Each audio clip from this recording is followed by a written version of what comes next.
Hi, welcome or welcome back to our YouTube channel, Merill Talks. I will be your host today, and I'm a portfolio manager of Merill Fund. We have a special guest today, Damien, who is a protocol specialist at Simply Staking, a Maltese infrastructure company. Hi, Damien. Hi, Mark. Thank you for having me. Pleasure to be here. It's a pleasure to have you. So we will be discussing crypto. As you know, we are being regulated. We cannot buy this type of asset, but I think we need to be aware what's going on, especially at the moment. It seems like the bull market is back again. If you wish to know more about us, don't hesitate to visit our website, merillfund.com. Any questions are welcome. Don't hesitate to leave a comment on the sections of YouTube. Before we start our interview, I want to thank iKey Collections, who offer us this beautiful venue of Palazzo Consigna, an exclusive boutique hotel in the heart of Valletta. Quick disclaimer before we kick off. Let me read for you. The content of this presentation has been prepared for general guidance and information purpose only. Any information provided through this presentation do not constitute any financials, investment, or professional advice or recommendation. Thank you. So let me start with the first questions to you, Damien. I know a lot of things going on at the moment. Bitcoin ETF are quite on the headlines. And I know you are back from New York on the major event there. Tell me a little bit more about it. So, to start about the Bitcoin ETF, it's been all over the news. The sort of approval seems to be imminent. However, as is the case and has been the case for the past 10 years, when the first Bitcoin ETF sort of got put on the desks of the SEC, it's just been constantly being delayed over and over. Just to give some more context on the whole 10-year story, the first Bitcoin ETF was put on the desk of the SEC by Winklevoss twins. It was going to be called the Winklevoss Bitcoin Trust. They declined that just because it was a bit too early in the industry. Back then, Bitcoin was $90, which, looking at the price now at $36,000, is pretty crazy to think of. Yeah, they declined it back then because the industry was too early. There was not enough investor protections. But fast forwarding to now, where we have BlackRock, Invesco, and Fidelity, they're all waiting for their sort of ETF to get approved. It should be imminent. So you see it like the green light, it's close? The green light is pretty close. Recently, last week, the SEC had an 8-day window where lots of people were thinking that they were going to actually approve the first BlackRock ETF. That time has passed, the window is closed. So now people are looking at Q1 of 2024 as like the first sort of period where there's a very plausible chance, like so much so that analysts at Bloomberg saying that there's a 90% chance of the first ETF to get approved. And they also say that when the first ETF gets approved on the same day, all of the others will get approved. So it's looking very, very optimistic. Promising. Yeah, very promising. And do you think it's one of the things could explain why this bull run start again? I mean, we have been in the way like in a bear run. Yeah.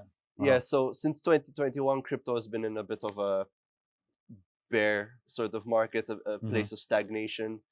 Since year to date, Bitcoin is up over 100%. So are like the other sort of projects in the space. So yeah, I mean, crypto has been in a sort of stagnation period for the past 2 years, I would say, since late 2021. Now it's late 2023. So, but yeah, I mean, Bitcoin has gone up quite a substantial amount this year. So have the other altcoins in the space. I think the Bitcoin ETF could be like a breath of fresh air that the industry needs. Opening up the market to all this new money, US ETF market. Trillions of dollars could be a good healthy boost. However, on like a different note, this isn't the first time you might have heard of like a Bitcoin ETF, because there are the futures which have been trading since 2021. But sorry to interrupt you. You talk about the one who are listed in US or in Europe? In the US.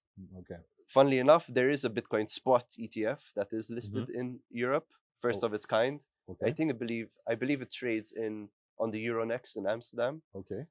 Hasn't got much traction, as you could expect. The European ETF market isn't as active as the US, which is why a lot of sort of focus is on, people like BlackRock and Invesco and Fidelity bringing all this new money to the space through the ETF.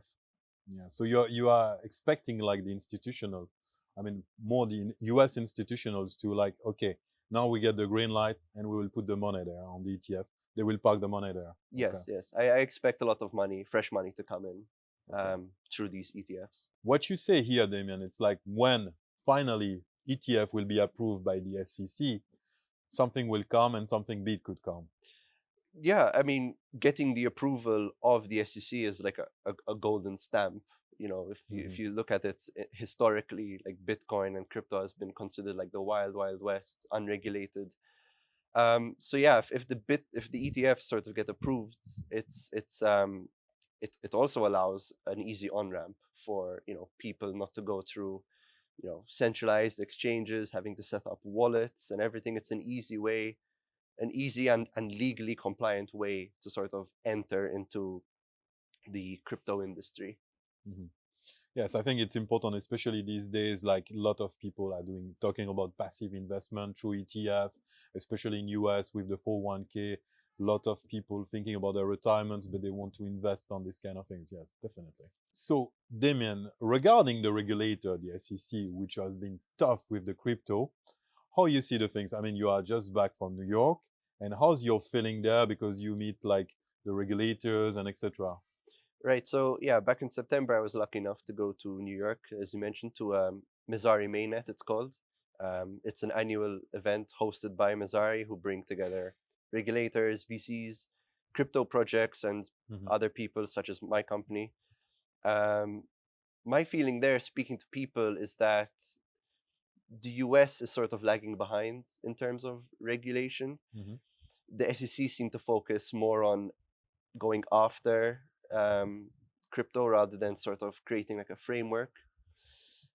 So yeah, you have the SEC who seem to be having a war against crypto. You have Gary Gensler who openly came out like a few months ago saying that crypto is still full of fraudsters, scam artists, which obviously puts a big dent on like an industry and the people trying to build out that industry in the US. You have, funnily enough, yesterday the SEC sued Kraken again, which is like one of the biggest centralized exchanges in the US, which they also sued them earlier this year and they had settled, which is a different lawsuit. So now the SEC seemingly are suing Kraken and Coinbase for being an unregistered securities platform, which they have come out to say we're trying to be as compliant as we can, but there aren't any sort of regulations, right? There's Binance, which got sued for like $4 billion to sort of end the criminal case. All of this stuff sort of makes people not want to be part of that industry. So it's killing the industry in the US, which is why a lot of companies are moving towards Europe and the UK. In Europe, there's a whole framework set up now, which is the MiCA. In the UK, in early 2024, they're also going to adopt legislation focusing mainly on stable coins at first, because that's the biggest sort of market to focus on first. So if I'm summarize what you said, it's like the money is in US, but the regulations, it's more like moving in a direction of UK and the rest of Europe. Yeah, I mean, I would say people in the US are probably somewhat afraid of throwing money at crypto currently, just because of like the sort of just at how the SEC seemingly are targeting people without any sort of justification, I would say. No, it's quite clear about the context. What I know we don't like to speak about predictions, but how you see 2024 and even 2025 and beyond on the crypto space, in the crypto space. To be honest with you, I feel a bit optimistic, especially given like all of the seemingly good news. You could take the SEC out of the equation for now. All of the good news being, there's potential for a Bitcoin ETF. There's an Ethereum ETF also that's waiting to be launched. regulation, which is a very key thing to have. Especially, it's good that the regulation is coming into force now before like another cycle can happen. Projects are launching, like new projects, new teams are forming and launching. You have big projects in the last months that have launched, such as you have a name like Celestia, you have DYDX, which is a decentralized exchange. So you also have other projects coming out from these big exchanges. So they're trying to diversify their business in anticipation of another cycle, I would say. You have Coinbase, who launched the layer 2 called Base. You have Kraken, who are also trying to do a layer 2. But that's all the news on that so far. I'm optimistic also just because you have big traditional players such as JP Morgan who are piloting projects. They have their own blockchain arm called Onyx, and this was last week actually. They're finding a way how to tokenize fund manager portfolios. So alternative assets are hard to come by traditionally. So using blockchain can make it easier and reduce costs and time just to sort of source these things. I don't know much about it, but it's a big thing, right? For like a big player like JP Morgan to start actively playing within the blockchain space. I'm very optimistic just because of all the real world assets that seem to be coming on board. I mean, overall, I think 2024 and 2025 is going to be a very interesting time for builders on the chains, investors. I'm very optimistic on the next couple of years. I mean, here we are not here to make any predictions or whatever, but I'm sure, Damien, you have a favorite protocol here. I mean, I'm not the one to give out financial advice. And this isn't any financial advice. I've always been, optimistic on protocols like the old school protocols. You have Ethereum. Everyone is seemingly building on Ethereum. All of these layer 2s, they're all using at its core Ethereum. So yeah. And what about your view about Bitcoin? Because it's like a dinosaur in this world. I mean, it's a dinosaur, but it is the crypto assets.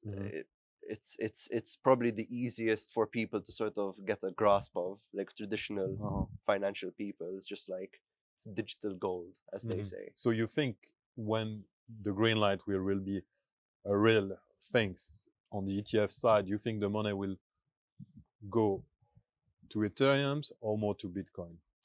Well, naturally, with the ETF for Bitcoin, all of the money will flow to Bitcoin. Okay. Because as a natural recipient.